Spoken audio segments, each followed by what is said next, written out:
കമൽഹാസന്റെ രാജ്യസഭയിലെ കന്നിപ്രസംഗം കേട്ടിട്ട് മലയാളികൾക്ക് കുരുവെട്ടി. നിങ്ങൾ കണ്ടിട്ടുണ്ടാവും. അതായത് ഞങ്ങൾ അഭിമാനമുള്ളവരാണ്, ഞങ്ങൾ തമിഴന്മാരാണ്, ഞങ്ങൾ പിച്ച തെണ്ടാറില്ല എന്നുള്ളതാണ്. പക്ഷെ നമ്മുടെ വിദ്യാഭ്യാസം കുറച്ച് കൂടുതലാണല്ലോ നമ്മൾ മലയാളികൾക്ക്. അവരതിനെ വേറെ രീതിയിലാണ് കണ്ടതെന്നുള്ളതാണ്. ഞാൻ ജനിച്ചിട്ട് ഇതുവരെ ഒരു ബംഗാളിയും ഇവിടെ പിച്ച തെണ്ടുന്നത് കണ്ടിട്ടില്ല. ആകെ കണ്ടുള്ള തമിഴന്മാരെയാണെന്നാണ് പറയുന്നത്. സ്വാഭാവികമായിട്ടും നമ്മൾ ചിന്തിക്കുമ്പോൾ ശരിയാണ്, നമ്മൾ തമിഴന്മാരെയാണ് കൂടുതലും അങ്ങനെ കണ്ടിട്ടുള്ളതെന്ന് പറയാം. പക്ഷെ അവരിവിടെ ചെയ്യുന്നതോ വലിയൊരു ബിസിനസ്, ഒരു ഇൻവെസ്റ്റ്മെന്റ് പോലും ഇല്ലാത്ത അല്ലെ കിഡിലം ബിസിനസ് അല്ലെ.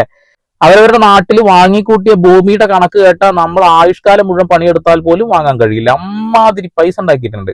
പക്ഷെ ഇവരിത് മനസ്സിലാക്കാതെ എന്തിനാണ് ഇങ്ങനെ ഒരു കമന്റ് ഇട്ട് മനസ്സിലാവുന്നില്ല. ആ ഒരു വീടിന്റെ അടിയിൽ ഏറ്റവും കൂടുതൽ വരുന്ന കമന്റ് ഇതാണ്: പിച്ചക്കാരെ മുഴുവൻ ഞങ്ങൾ തമിഴന്മാരെ കണ്ടിട്ടുള്ളൂ, അണ്ണന്മാരണ്ണികൾ എന്നേ പറയുന്നത്. പക്ഷെ അതിനൊരു വലിയ വിഡ്ഢിത്തരം ഉണ്ടെന്നുള്ളതാണ്. ഈ ഇന്ത്യ എന്ന മഹാരാജ്യത്ത് എല്ലാ സംസ്ഥാനങ്ങളും ടാക്സ് കൊടുക്കണം അല്ലെ. ഈ ടാക്സ് കൊടുക്കുന്നതിൽ നോർത്ത് ഇന്ത്യക്കാർ മാത്രമാണോ കൊടുക്കുന്നത്, സൗത്ത് ഇന്ത്യക്കാർ കൊടുക്കുന്നില്ലേ?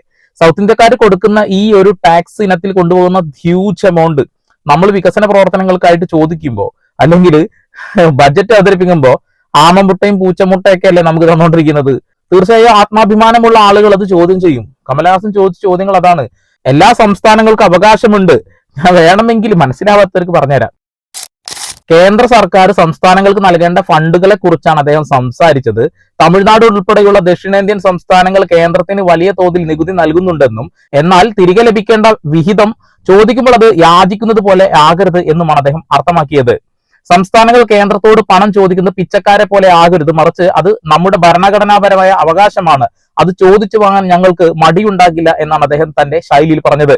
ഒരു ജനപ്രതിനിധി എന്ന നിലയിൽ തന്റെ സംസ്ഥാനത്തെ ജനങ്ങൾക്ക് ലഭിക്കേണ്ട ആനുകൂല്യങ്ങൾക്കായി തലകുനിക്കില്ലെന്നും അത് ധീരമായി തന്നെ അവകാശപ്പെടുമെന്നും അദ്ദേഹം വ്യക്തമാക്കി. പുതിയ തലമുറ നമ്മളെ നിരീക്ഷിക്കുന്നുണ്ടെന്നും ഉത്തരവാദിത്വത്തോടെ വേണം പാർലമെന്റിൽ സംസാരിക്കാനെന്നും അദ്ദേഹം ഓർമ്മിപ്പിച്ചു. തിരഞ്ഞെടുപ്പ് പട്ടികയിൽ ക്രമക്കേടുകളെ കുറിച്ച് അദ്ദേഹം ആശങ്കകൾ പ്രകടിപ്പിച്ചു.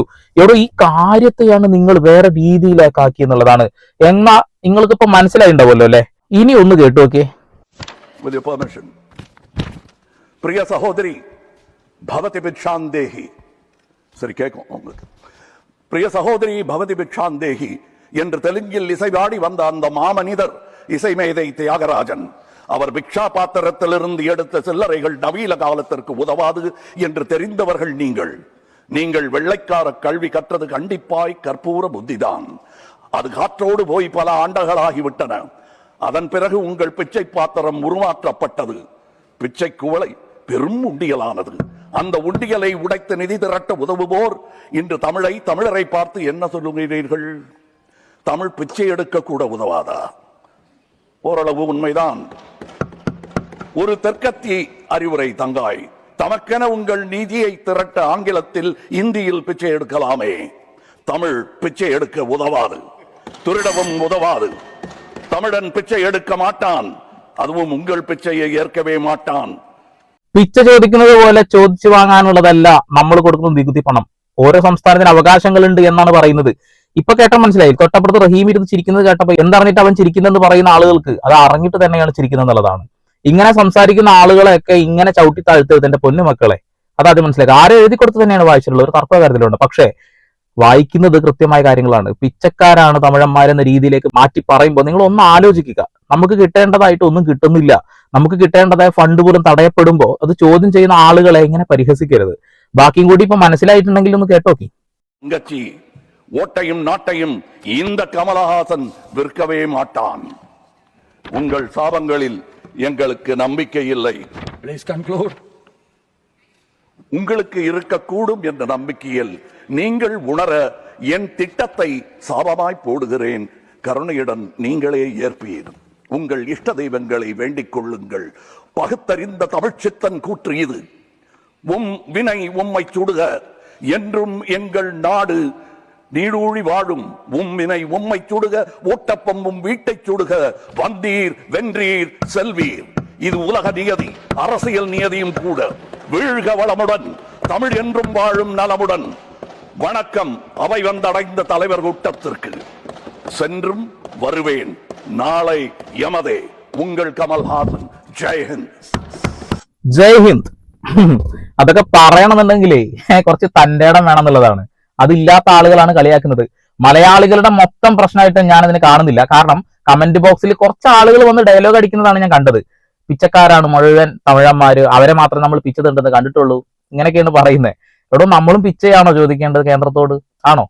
നമ്മുടെ സംസ്ഥാനത്ത് നിന്ന് കൊണ്ടുപോകുന്ന നികുതി പണം നമ്മൾ തിരിച്ച് നമ്മുടെ വികസന പ്രവർത്തനങ്ങൾക്ക് ചോദിക്കുമ്പോൾ, ഒരു ദുരിതം വരുമ്പോൾ ചോദിക്കുമ്പോൾ അത് തരില്ല, കൊഞ്ഞലം കുത്തുന്ന ആ ഒരു പ്രവണതയെ നമ്മൾ പോയിട്ട് പൂജിക്കുകയാണ് വേണ്ടത്, അത് ചോദ്യം ചെയ്യാൻ വേണ്ടത്.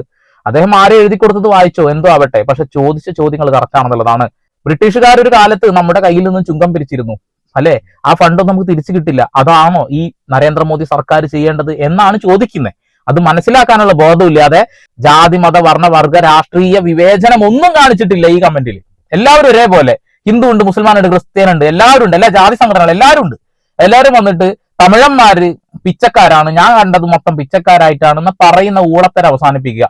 നമ്മുടെ സംസ്ഥാനത്ത് നിന്ന് പിരിച്ചെടുക്കുന്ന ഈ ടാക്സ് ഇനത്തിൽ കൊണ്ടുപോകുന്ന ഒരു ലോഡ് പണം ഉണ്ടോ, ഒരു ലോഡ് പണം തിരിച്ചു ചോദിക്കുന്നതിനെ കൊഞ്ഞലം കുത്തുന്ന ആളുകളെ പിന്നെ നമ്മൾ എന്താ പറയണ്ടേ?